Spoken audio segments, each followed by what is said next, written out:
Hello, bonjour, j'espère que tu vas bien. Alors, je cadre tout bien. Hop, j'espère que tu vas bien, que tu passes une belle journée. Nous voici en live pour ce live numéro 306 de mon défi de 365 jours de live. Ici Julie Mathieu, coach tout court. Voilà, ça va être coach tout court maintenant. Moi, j'accompagne les mamans à se sentir mieux dans leur vie, à améliorer leurs relations, à se sentir bien, à se sentir sereine.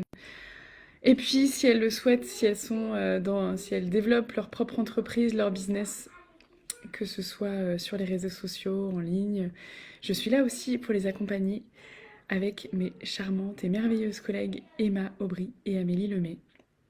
Et aujourd'hui, j'ai envie de te parler de ce défi quotidien quand on est maman, quand on est papa aussi d'ailleurs. C'est ce travail d'équilibriste entre nos besoins de parents, d'êtres humains, et les besoins de nos enfants. Et je vois beaucoup de posts sur les réseaux sociaux, de personnes que j'accompagne, qui ont vraiment ce problème en fait d'équilibre, de déséquilibre plutôt, à s'occuper des besoins de leurs enfants et à plus trouver de place pour les leurs, ou alors ne pas réussir à comprendre vraiment les besoins de leurs enfants et donc ce qui génère des comportements difficiles et compliqués, et donc avoir encore moins de place pour les leurs.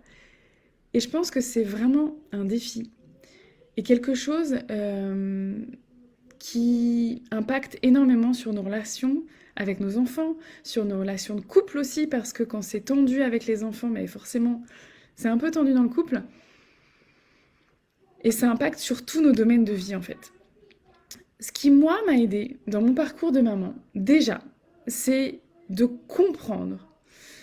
Euh, Quand on dit, et moi je le dis aussi, qu'on a on a les réponses en soi, on a les ressources en soi, on a plein de choses, oui, c'est vrai. Et en même temps, parfois, on a besoin d'aller chercher des informations, que ce soit dans des livres, dans des vidéos, ou avec des coachs, hein, bref. On a besoin d'avoir des informations pour mieux comprendre ce qui se passe dans le cerveau de l'enfant, ce qui se passe au niveau des émotions, quels sont les besoins.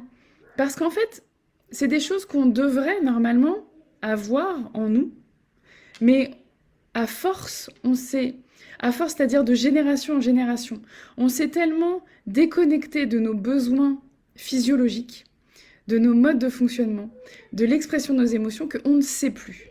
Et donc, on a besoin de réapprendre. Oui, c'est quelque chose qui, normalement, dans la nature, devrait être naturel. Dans la nature, ça devrait être naturel. Les émotions, l'expression des émotions, ça devrait être fluide. On devrait facilement comprendre les émotions de l'autre. Mais non, parce qu'en fait, on nous a tellement appris que il fallait pas être en colère, que il fallait pas être triste, que c'était pas si grave, que avoir peur c'était être faible. On nous a tellement dévié en fait de nos émotions que du coup on n'arrive plus à les accueillir pour nous et donc on n'arrive plus à les comprendre chez l'autre. De la même façon, nos besoins, on a tellement appris à s'adapter à l'environnement, aux limites, aux contraintes, qu'on ne ressent plus nos propres besoins. C'est-à-dire que le besoin de bouger, d'aller s'aérer, de sortir, on l'a tous, mais on s'est tellement adapté qu'on le ressent même plus.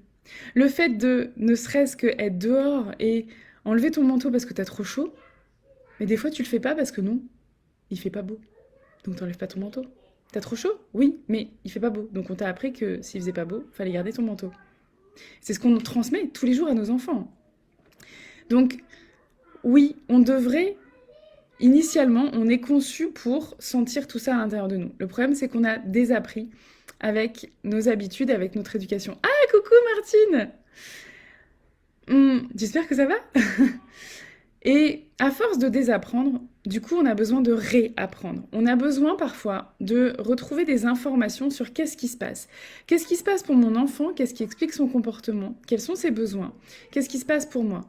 Et moi, personnellement, ça m'a beaucoup, beaucoup apporté de comprendre les besoins de mes enfants, de comprendre du coup ce qui faisait qu'ils agissaient comme ça, de comprendre un peu mieux le fonctionnement de leur cerveau, parce que du coup, ça me permettait de prendre du recul et donc de voir déjà quelles étaient les priorités.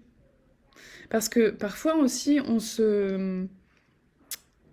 on va dans la mauvaise direction parce que on voit quelque chose, on interprète le comportement de notre enfant. On se dit, tiens, il a besoin de ci. Ou des fois, on se dit, il le fait pour avoir de l'attention ou pour se sentir, je sais pas, se sentir reconnu, par exemple. Parfois, d'ailleurs, c'est intéressant parce que souvent, ce qu'on exprime, ce qu'on interprète chez nos enfants, c'est finalement ce dont nous, on a besoin. Mais donc, le fait de prendre du recul et de savoir un peu mieux ce qui se passe dans le cerveau de nos enfants, ça nous permet déjà de nous sentir moins impactés et de voir vraiment quelle est la première chose à faire. Et puis parfois, on ne sait pas, hein. Je veux dire, parfois, on tâtonne. C'est ok. Mais voilà, déjà, avoir des informations pour y voir un peu plus clair, pour débroussailler un petit peu le chemin et se sortir vraiment la tête de l'eau. Et puis, on a nos besoins à nous. Déjà, nos besoins à nous, est-ce qu'on en a conscience? Est-ce que on les ressent? Est-ce qu'on s'autorise à les ressentir? Parce que comme je disais, on s'est quand même beaucoup adapté à plein de choses, donc il y a des moments où on ne sait plus.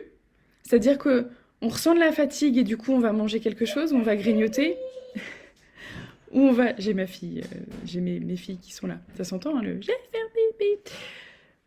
Donc il y a des moments en fait où on s'est tellement déconnecté de nos sensations qu'on ne ressent plus nos propres besoins. On est fatigué, on est irritable, mais on va pas se coucher. On est stressé, on va sur notre téléphone. Ou on va manger. Il y a plein d'endroits comme ça où on ressent plus vraiment ce qui se passe pour nous, on est déconnecté de nos propres besoins. Donc déjà quand on commence à reprendre conscience de nos besoins, il y a un petit moment où c'est un petit peu difficile parce qu'en fait c'est comme si tout remontait. Et là, ça crée une espèce d'intolérance à la frustration. J'arrive ma chérie. Je vais devoir abréger le live. T'attends 2 minutes? Ok? Et donc on a besoin déjà d'accepter cette phase en fait où, oui, quand on reprend conscience de nos sensations, de nos besoins, bah, ça génère de la frustration parce que enfin on se reconnecte à ça et du coup on ne supporte plus de plus prendre soin de nos besoins.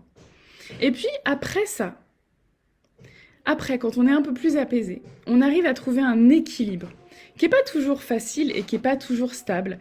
Et c'est vraiment un équilibre comme un équilibriste sur son fil. C'est-à-dire que ça peut vite basculer d'un côté ou de l'autre. Et c'est pas grave. On peut perdre un peu l'équilibre à certains moments et se remettre bien. Mais c'est comment je prends soin de mes besoins et des leurs. À quel moment je mets en avant, en priorité les leurs, et à quel moment je sens que c'est plus ok pour moi et que là j'ai vraiment besoin de prendre du temps pour moi. Là par exemple, ma fille est aux toilettes. Elle va attendre 2 minutes. Il va rien se passer. Là c'est ok, elle peut patienter. Il y a d'autres moments, d'autres besoins où je sens qu'elle peut pas patienter. Là je viens de passer 5 jours seule avec mes enfants parce que mon mari est parti en week-end et qu'ils sont pas allés au centre vendredi et là les filles sont pas allées au centre aujourd'hui. Et donc il y a des moments où leurs besoins sont passés avant les miens et d'autres moments où je me suis occupée en priorité de moi parce que j'en avais besoin. Et c'était important de ne pas m'oublier là-dedans. Ce qui fait que mes 5 jours là, seule avec mes 3 enfants, se sont bien passés, se passent bien, c'est que je ne m'oublie pas en chemin. Ce n'est pas tout pour eux ou tout pour moi. C'est comment on fait en sorte que chacun trouve sa place, chacun ait sa place. Il y a des moments où je leur ai expliqué que c'était plus ok pour moi. Il y a des moments où ils ont du coup fait un peu plus que leur part, ou plus participer parce qu'ils sentaient que moi j'avais besoin qu'ils participent plus. Évidemment, il y a eu des moments où c'était plus difficile. Mais je sais m'extraire de ça, voir un petit peu où j'en suis, et reprendre un peu mon calme. Et c'est vraiment ça qui, pour moi, est quelque chose qui va générer beaucoup d'apaisement dans la vie de famille. Le fait de ne plus oublier une personne dans l'histoire. De ne plus avoir quelqu'un qui passe après tous les autres. Ça peut arriver dans les fratries, ça peut arriver dans le couple, ça peut arriver dans la famille. D'avoir l'impression d'être toujours la dernière roue du carrosse, celle qui a juste les miettes. Et on fait ça, on se fait ça à soi-même.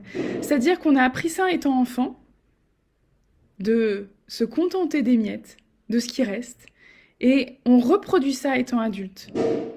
Je fais passer les autres avant moi parce que j'en vaux pas la peine. Parce que je prendrai ce qui reste. Je prendrai ce qu'on me laissera. Et ça, moi, c'est plus ok. C'est plus ok pourquoi? Parce que je sens que ça génère de la frustration, de la colère, de l'énervement en moi. Et c'est plus ok non plus parce que c'est pas l'exemple que j'ai envie de donner à mes enfants. C'est pas ce que j'ai envie de vivre avec eux. Voilà, je vais aller m'occuper de ma puce quand même. Je vous embrasse. N'hésitez pas à mettre un petit commentaire quand vous verrez en replay, à mettre un petit coucou, à partager si ça vous dit. Et si vous voulez plus d'infos sur mon accompagnement Nouveau Regard ou sur l'accompagnement que je crée avec Emma et Amélie, n'hésitez pas à m'envoyer un petit message en privé. Comme d'habitude, si je n'ai pas répondu dans les 24 heures, c'est que je ne l'ai pas vu. Donc dans ce cas, il faut passer par un autre biais.